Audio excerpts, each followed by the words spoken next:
गंगा में बहने वाला पानी और बोतल में आपके घर में भरा हुआ गंगा का पानी दोनों एक हैं या अलग अलग हैं?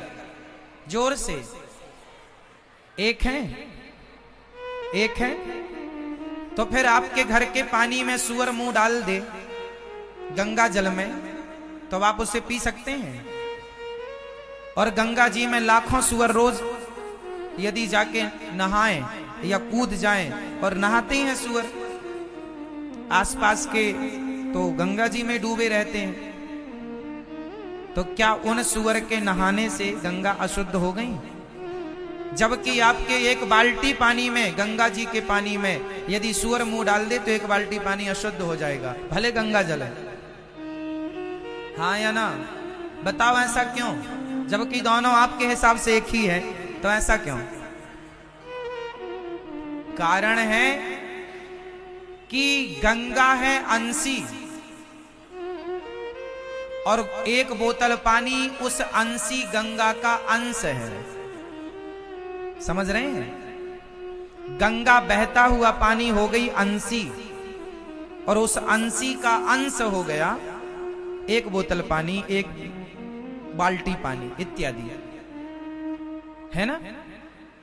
तो जो आपके घर में बोतल में भरा पानी है भले गंगा का है, पर वो गंगा जल है, गंगा नहीं है।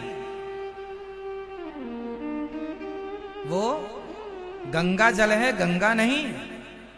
गंगा तो वही है जो बह रही है, उस बहती हुई गंगा का अंश है वो बहती हुई गंगा का अंश है, वो अंशी नहीं है। अंशी तो वो गंगा बहने वाली है, ये अंश है, ये गंगा नहीं हो सकता। अच्छा, गंगा ये तब फिर हो सकता है जब जाके फिर से गंगा में मिल जाए। उसी तरह जैसे गंगा से वो गंगा का पानी बिछड़ गया, उसी तरह तुम और हम उस ईश्वर से बिछड़ गए। हम ईश्वर तो नहीं है, लेकिन ईश्वर के अंश हैं। वो गंगा तो नहीं है, पर गंगा का जल है। वो गंगा तो नहीं है, पर गंगा का अंश है। हम ईश्वर तो नहीं है, पर हम ईश्वर के, हाँ, यदि फिर से मिल जाओ तुम उस परमात्मा में, तो तुम और वो मिलकर फिर एक हो जाएंगे। तुम्हारी बोतल का पानी फिर डाल दो गंगा में, तो वो गंगा और वो मिलकर एक हो जाएंगे। इसलिए ईश्वर अंश जीव अविनाशी, चेतन अमल सहज सुख राशि। इसलिए कहा जाता है भगवान को पाओ, तुम उस अखंड ब्रह्मांड नायक परमात्मा में मिले व्यक्ति हो, वो परमात्मा का ही अंश हो, लेकिन बिछड़ गए, इसलिए तुम्हारा अस्तित्व खतरे में पड़ गया। गंगा का पानी गंगा से बिछड़ गया तो बोतल भर पानी रह गया। अपने अस्तित्व को खो रहा है वो धीरे धीरे। सूअर मुंह डाल देगा तो पूरा अस्तित्व नष्ट हो जाएगा। उसी तरह यदि आप संसार के विषयों में उलझ गए, काम क्रोध लोभ मोह में, तो आपका वो संपूर्ण अस्तित्व मिट जाएगा, जैसे गंगा के जल का अस्तित्व मिट गया यदि सूअर ने मुंह डाल दिया तो। फिर वो तो अंश भी नहीं रह जाएगा, बचा, खत्म हो गया, उसे फेंकना ही पड़ेगा। उसी तरह यदि तुम्हारे अंदर भक्ति है, प्रेम है, भगवान नाम है, तब तो आपका अस्तित्व सलामत है। पर यदि आपके अंदर विषय वासना घुस गई और आपने सिर्फ गलत काम किया, तो आपका अस्तित्व इतना खतरे में आ गया कि करोड़ों जन्मों तक भटकना पड़ेगा। अच्छा, एक बात बताओ, गंगा का पानी, एक तो ये प्रोसेस है कि आपने बोतल का पानी उठा के वापस गंगा में डाल दिया तो वो गंगा हो गया। एक दूसरा प्रोसेस क्या है, वो गंगा का पानी फिर गंगा में पहुंचेगा, पर कब पहुंचेगा मैं आपको गणित बताता हूं, आप जरा समझना। वही स्थिति तुम्हारी और हमारी है। बात कठिन है, पर समझ लो तो बहुत सारे सवालों के उत्तर मिल जाएंगे। जरा समझो, एक बोतल पानी हमने गंगा जी से लिया और वो पानी फिर से हमने गंगा जी में डाल दिया, तो उसी तरह तुमने भगवान का चिंतन कर लिया और भगवान में मन लगा लिया, तो तुम और भगवान एक हो गए, मतलब भगवत प्राप्ति हो गई, मोक्ष हो गया, सदगति हो गई। लेकिन यदि गंगा का पानी बोतल में कोई भरे और गंगा जी में ना डाले, तो बताओ फिर वो किस तरह से गंगा तक पहुंचेगा? है कोई दूसरा ऑप्शन? एक और ऑप्शन है, आप बताओ फिर मैं बताता हूं। क्या आप गंगा का पानी बोतल में भरो और फेंक दो। फेंक दो कहां? जमीन में डाल दो, खेतों में डाल दो। अब बताओ वो खेतों में पड़ा पानी क्या फिर गंगा तक पहुंचेगा? पहुंचेगा? हाँ या ना?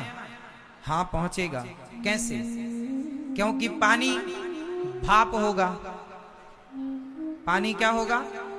भाप होगा, जाके बादलों में मिलेगा और बादल जब बरसेंगे तो बरसने के बाद फिर वो जाके कोई बूंद नाले में गिरेगी, कोई बूंद गंगा में गिरेगी, कोई बूंद जाके समुद्र में गिरेगी, कोई बूंद तुम्हारे घर में गिरेगी। जरूरी नहीं है कि वो डायरेक्ट गंगा में गिर जाए, लेकिन अब उसको गंगा तक पहुंचने में करोड़ों साल लग सकते हैं, क्योंकि वो फिर नाले में गिरा तो नाला बह के दूसरी नदी जाके समुद्र, फिर वो भाप बनेगा, फिर बरसेगा, और फिर कीचड़ में गिरा तो फिर भाप बनेगा, फिर पता नहीं कौन से बार में वो बूंद जाकर के गंगा में गिरेगी। इस बार तुमने खेत में पानी फेंका, अगली बार वो सारी बूंदें जाके गंगा में गिर जाएगी, ये तो कह नहीं सकते ना।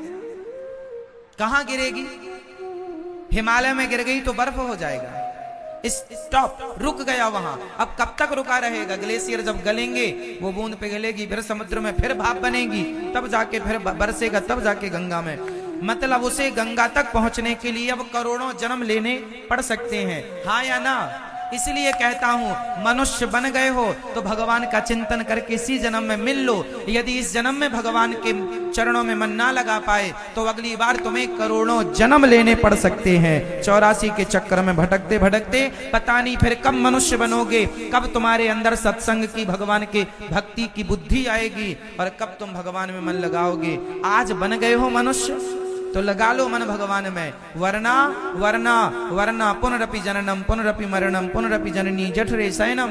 बार बार जन्म मृत्यु जन्म मृत्यु जन्म मृत्यु जन्म मृत्यु का चक्र चलेगा। कब तक? करोड़ों बार। इसलिए भज गोविंदम गोविंदम भज मूढ़ मते।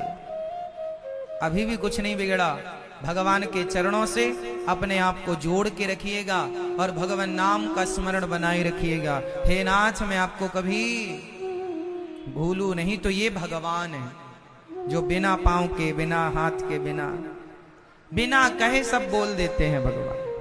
बिनु पग चले ही सुनहि बिनु काना, कर बिनु कर्म करहि विधि नाना।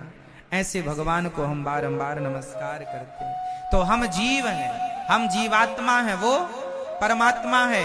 हम बिंदु हैं, वो सिंधु है। हम अंश हैं, वो अंशी है ना? तो हम उनका चिंतन करके उनमें मिल सकते हैं। जैसे गंगा का पानी गंगा में मिल सकता है, पर कैसे मिलेगा वो स्थिति पर निर्भर है। ठीक है।